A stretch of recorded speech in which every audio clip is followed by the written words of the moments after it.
दुश्मन हमसे सिर्फ 50 गज की दूरी पर है, पर हमारी संख्या उनसे काफ़ी कम है। हम इस जंग में फंसे हुए हैं, लेकिन हमने 1 इंच जमीन भी नहीं छोड़ी है और ना हम छोड़ेंगे। दाहिने हाथ में प्लास्टर चढ़े होने के बावजूद अपने दम पर पाकिस्तानी फौजी को खदेड़ने वाले और युद्ध स्तर पर ऐसा जज्बा रखने वाले शख्स का नाम था मेजर सोमनाथ शर्मा। आज है 26 जनवरी और आज गणतंत्र दिवस के मौके पर हम इतिहास के उन पन्नों को टटोल कर देखेंगे जब मेजर सोमनाथ शर्मा ने अपनी जान देकर हमारे भारत के ताज जम्मू कश्मीर को भारत से अलग नहीं होने दिया। ये कहानी है परमवीर चक्र अवॉर्डी मेजर सोमनाथ शर्मा की। मैं जतिन बर्नवाल। इस वीडियो में हमारे भारत के पहले परमवीर चक्र अवार्ड विजेता मेजर सोमनाथ शर्मा के पराक्रम से मैं आपको रूबरू करवाऊंगा और बताऊंगा कि कैसे उन्होंने मैदान जंग में अपने शौर्य का परिचय दिया। 31 जनवरी 1923 को हिमाचल प्रदेश के कांगड़ा में जन्मे सोमनाथ को देश प्रेम विरासत में मिली थी। उनके पिता अमरनाथ शर्मा भारतीय सेना में एक मेजर जनरल थे, जो बाद में भारत की आर्म्ड मेडिकल सर्विसेज के पहले डायरेक्टर जनरल बने। शुरू से भारतीय सेना से घिरे होने की वजह से जाहिर तौर पर वो वीरता के किस्से सुनकर बड़े हुए। नैनीताल के शेरवुड कॉलेज से पढ़ाई करने के बाद सोमनाथ हायर स्टडीज़ के लिए देहरादून गए। उसके बाद उन्होंने खुद को पूरी तरह से सेना के लिए ही झोंक दिया। जल्द ही वो वक्त आ गया जिसका सोमनाथ को इंतजार था।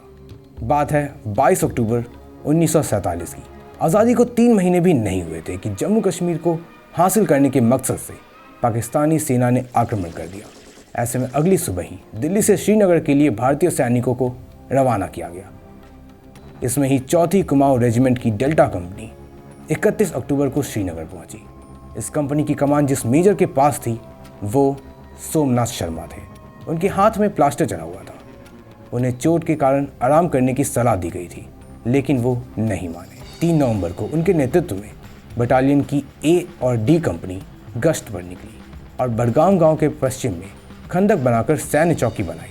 सीमा पर एक पाकिस्तानी मेजर के नेतृत्व में कबायली समूह छोटे छोटे गुटों में इकट्ठे हो रहे थे ताकि भारतीय गश्ती दलों को उनका सुराग ना मिल सके। देखते ही देखते मेजर शर्मा की चौकी को कबायली हमलावरों ने 3 तरफ से घेर लिया।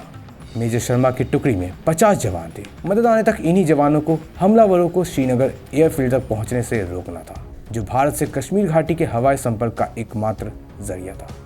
700 आतंकियों और पाकिस्तानी सैनिकों ने मेजर शर्मा की टुकड़ी पर हमला कर दिया, लेकिन वो पीछे नहीं हटे। एक हाथ में प्लास्टर होने के बावजूद मेजर शर्मा खुद सैनिकों को भाग भाग कर हथियार गोला बारूद देने का काम कर रहे थे। इसके बाद उन्होंने एक हाथ में लाइट मशीन गन भी थाम ली थी। हमलावरों और भारतीय जवानों के बीच जबरदस्त जंग शुरू हो गई। मेजर सोमनाथ की टुकड़ी को हमलावरों को कम से कम 6 घंटे तक रोके रखना था ताकि उन्हें मदद मिल सके।